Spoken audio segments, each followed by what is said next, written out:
What do I mean by this Nielsen Creed? Why do I call it a Nielsen Creed? Well, it's because it's mine. It's my belief. It came to me very gradually over a period of years. It really got to its sort of precision in my darkest hour, when I was in the depths of clinical depression, which is a horrible condition. I pray none of you ever suffer from that, but if you do, there is hope. There is always hope. So yeah, first of all, I'll say what it is. It is this. God is God. God is good. I am his, and he is mine. God is God. If he's not God, then you're talking to the wrong guy. It needs to be the one you're speaking to is truly God. Because if he's not in charge, then you need to speak to somebody else. But he is in charge. God is God. And to unpack that more, I mean, it just really, I would suggest that the best thing I would recommend to you is to meditate on that very phrase.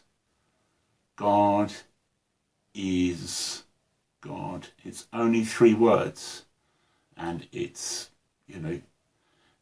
a lot of people would see it as a naff thing to say, because it doesn't really explain anything. But what am I trying to say by that phrase? And what I'm trying to say is that there is no other who comes close. There is no one he has to debate with. There is no one who has authority even close to his. He is in charge. God is God. And he is good. God is good. If God were not good, then there would be no hope. If there were even the slightest bit of ungoodness, of evil in God, then there would be no hope. Because that evil would take over, as it does. When you get a little bit of evil, you want more and more and more, and it just takes over.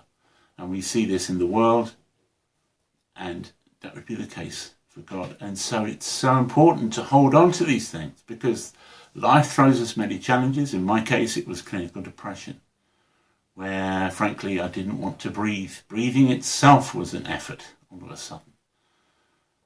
Didn't want to do the things that I used to want to do. And in fact, I remember saying to one of my counsellors, I don't even want to do the things I want to do. But of course, the reality of that is then you don't want to do it. And that's what she pointed out to me, and I thank you for saying that. That was brilliant. That was really helpful. Now, God is God, and God is good. It's so fundamental. But if that's all there is, that there's this distant, great and mighty God out there somewhere who's good, but isn't interested in me, then that's very challenging. But he's fundamentally and deeply interested in each and every one of us. He's deeply interested in you. He loves you with all the love in the universe. Because he's infinite, he can love you completely and pour all his love into you, and still have all of his love left over for me and for everyone else. Because that's the nature of infinity, and that's also connected with this God is God idea, that he's beyond everything that we can think of. He is God. He is infinite. Infinity itself is a description of God.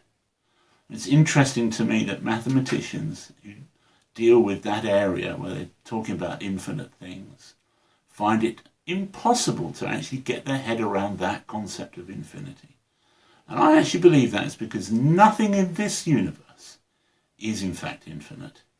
We have infinite concepts, but you cannot touch, taste or see infinity except in God himself. So God is God, God is good, and that goodness is as infinite as his godness. He is infinitely good. There is no way to exhaust his goodness. There's no way to exhaust his love. He loves you with everything that he has, and still has, as I said before, all of his love left over to still love me the same. And I cannot help but give myself to that kind of a God. Which is why the next line is, I am his. It's in surrender. I am his. He will do with me as he sees fit, because he is God and he is good, and therefore he's safe to trust with my life. I am his. And this is the thing. He is mine. He gives himself so wholly to me that it causes me to feel emotional. That this great and mighty God, this truly God, this God, is good and loves me and wants me to belong to him. So that's why I say, God is God. God is good. I am his. And he is mine. Thank you for listening.